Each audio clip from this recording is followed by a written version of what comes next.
Hi, welcome to Gemstone Tarot. We're going to start with Colette Baron Reid Animal Spirit Oracle today, just for a little change. I know. I'm loving this deck. I've only had it, I think, I've had it about 3 weeks, but I've tuned into it straight away and I like it. I always like her decks. I always like the artwork and the book and everything about it, really. Okay, what do we need to know? Wednesday, peak of the week. Oh, there's one. Ooh.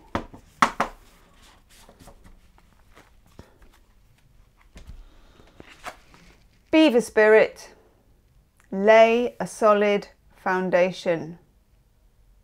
I think we talked about this a bit yesterday when we did the weird reading with the Three of Swords and the dialectic and the Seven of Pentacles. And when we got to the Seven of Pentacles, we talked about unpicking stitches and then building something back up in a much more healthy way. I'm just going to see if there's anything in the book. I'm going to read the protection message, because clearly I need to. Beaver spirits come to warn you to check for rotten wood in the foundation of your dreams. Maybe you built your hopes on a faulty promise or wishful thinking or something, thinking something would work out just because you wanted it to, or made choices from a place of unworthiness. And that's what we were talking about yesterday with the Three of Swords. Hoping that once you got what you desired, it would somehow change you and make everything better. And you had to face the truth that it didn't. And this could be historical too. Or Beaver Spirit might be telling you it's time to accept things as they are. Or perhaps consider abandoning a project, a relationship, a situation to make room for something better. Maybe need to go back and rebuild a solid foundation. Beaver Spirit says you can always get busy and build something fresh and new if the desire is true. All manner of miracles can spring up from a new strong foundation in partnership with Spirit. Be clear about what you're building and why. Choosing from a place of worthiness, well-being and wholeness. 3 W's there. Worthiness, well-being and wholeness. Self-understanding and acceptance will provide you with a solid blueprint to begin again. Now I'm going to unusually use a couple of Chuck Spezzano love cards here. I know, we're doing it all manner of back to front, as the actress said to the bishop. Oh, I'm going to take 3 of these. These are Chuck Spezzano's love cards. Before you ask me, they're a complete nightmare to get. I got them ages ago and they didn't cost me very much, but I think they're quite hard to get now. I just randomly got them off eBay. It was a while ago, it's about 3 years ago, and I love them. Okay. So to go with this, first of all, we have expectations. Now I know this card, they talk about the difference between expectations and having goals. And I think that expectations have far more weight attached to them and far more history and probably far more shame. Whereas goals are something that, you know, it's like a movable goalpost. You can adjust them. It's like, this has happened, that has happened. I'm not as capable today as I was yesterday. I'm not going to hold myself to the weight of other people's expectations or my own, which are actually other people's that I've internalized and made my own. Problem card of fear. I know, I think it's Marion Keyes, who's fantastic if you ever want to read a good book. Irish lady, brilliant author. Loads of you have probably read it. But I remember in one of her books, it says, there's nothing to fear but fear itself. But then she says, but fear is just so frightening.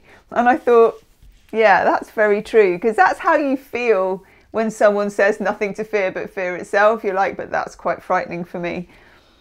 This is the problem card of the bogeyman, you know, what's lurking in the shadows. And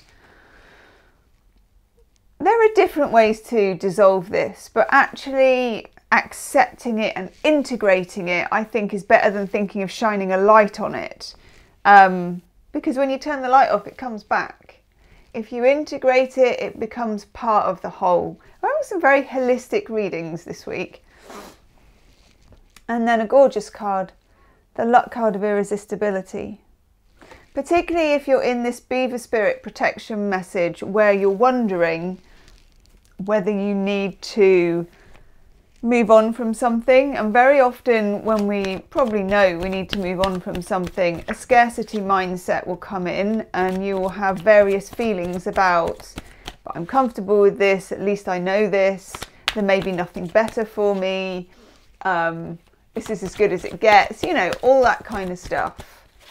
And it's to move beyond that and to believe that you are irresistible in whatever way, whether it's romantically, whether it's financially, whether it's energy, whether it's just in general. To believe that you're a magnet and a draw. Let's have some Rider-Waite cards. What do we need to know? Lovely Rider-Waite cards.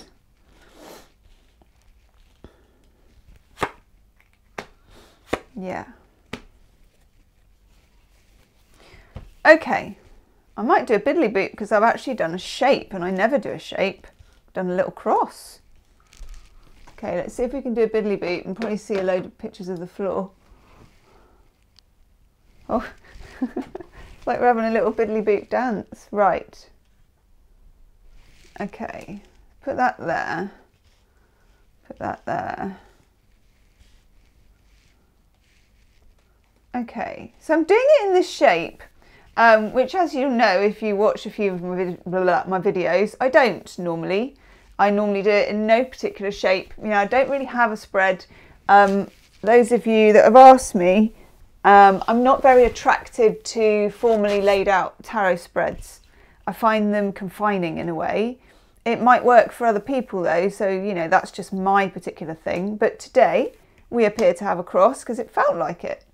Okay, at the heart of it, we have the Six of Cups. The Six of Cups is always a card about going back. It's nostalgia. The roots of this rebuild, or the roots of moving on, even though it's never moving on, but the roots of moving forward, the roots of moving, actually, we're not going to attach a direction to it because that's a bit confining as well. The roots of moving are in the past here. Something might be, oh God, I'm trying the wrong camera. Something might be a bit stuck, or it might be a bit stagnant, or it just might be back where you need to go and get it. You know, literally, I left this with you. I left this at home, wherever that is. I left this behind and I need to retrieve it. And I need to reclaim it. Okay? We have the Fool. You may not be ready for the next part of the cycle in a major arcana Fool kind of a way until you do reclaim it. Okay? You may not be ready until you do find that energy to go back to get what you left behind. These are strange readings. Leave me a comment. Do let me know how it resonates. Ten of Cups, you're not ready to open the pretty until you do so. It's the same as the Fool. It's like we had it yesterday in the upright to show you what there was, the potential.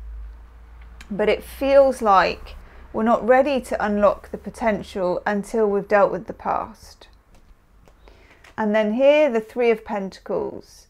This is a collaboration of some kind, whether you are, I don't know, it's a weird collaboration. It might be a collaboration with the past, with someone from the past.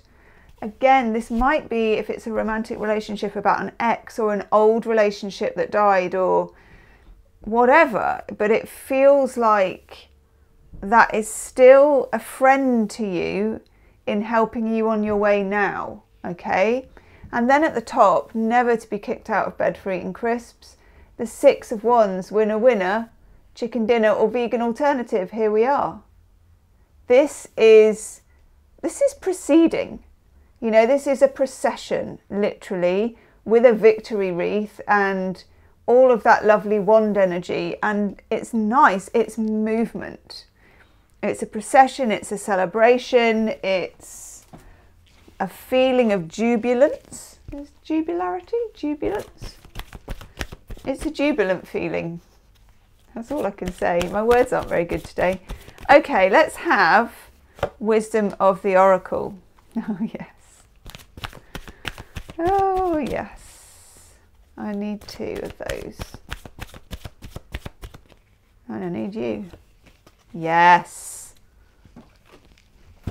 Doing a little dance. We're going to do a biddly bop. Okay, some of you are caught up in this. The never-ending story.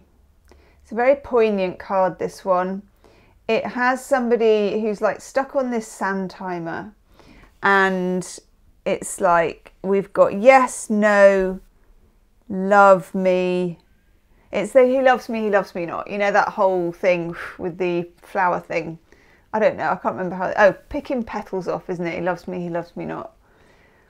Spinning in the same kind of thought, the same karma, the same stuck on a journey, going round in circles, that never-ending story, but it's an addictive feeling as well.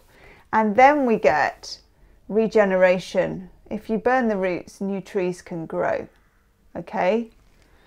I do not know where these readings are coming from the last couple of days, but we'll go with it because, you know, it's unscripted and we fly by the seat of our pants. But please do let me know how it resonates, because it really helps me to understand where we're all going with this. Okay? Leave me a comment, let me know. I'll see you tomorrow.